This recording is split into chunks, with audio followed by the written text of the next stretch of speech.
في شوك إفريقيا بين الترجي وصن داونز، شهد مسرح درة المتوسط بيرادس على عرض بصري من طراز عالمي. كان جمهور الترجي نجمه الأول واختطف الأضواء من خلال دخلة ذات رمزية فلسفية وبعد معرفي كبير.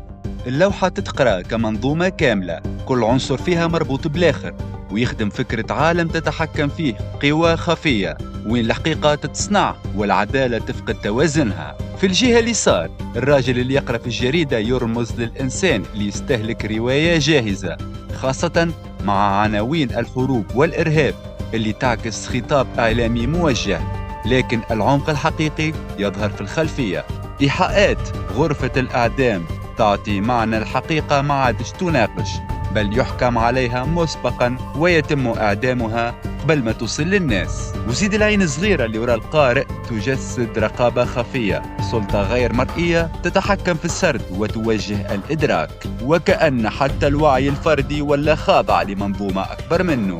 في وسط الدخلة العدالة تظهر في وضعية ضعيفة، امرأة معصوبة العينين، لكنها هنا مش فقط رمز للحياد، بل تبدو منهكة وعاجزة وكأنها فقدت السيطرة.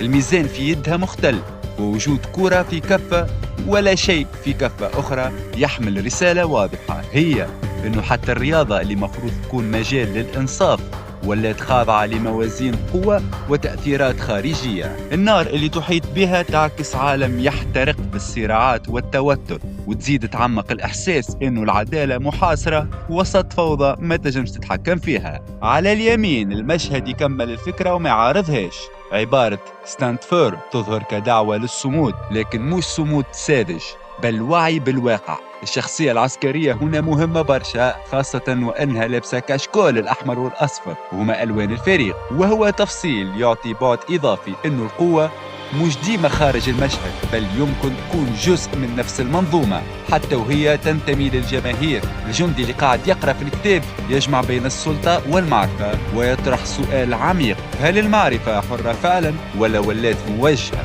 وجود كشكول الترجي يخلق مفارقة، وهي الانتماء الشعبي من جهة والسلطة من جهة أخرى، وكأنه دخل تقول إنه حتى الهوايات يمكن يتم توظيفها داخل منظومة أكبر. بهذا الشكل الدخلة ما تعتبرش مجرد عرض بصري، بل نقد فلسفي متكامل، إعلام يوجه ويعدم الحقيقة، سلطة تراقب في الخفاء، عدالة ضعيفة وسط عالم يحترق، وقوة تتحكم حتى في المعرفة. وفي المقابل يبقى الحل الوحيد هو الوعي ثم الصمود، لأنه عبارة stand firm هنا ماهيش مجرد شعار، بل موقف في وجه واقع معقد ومتشابك.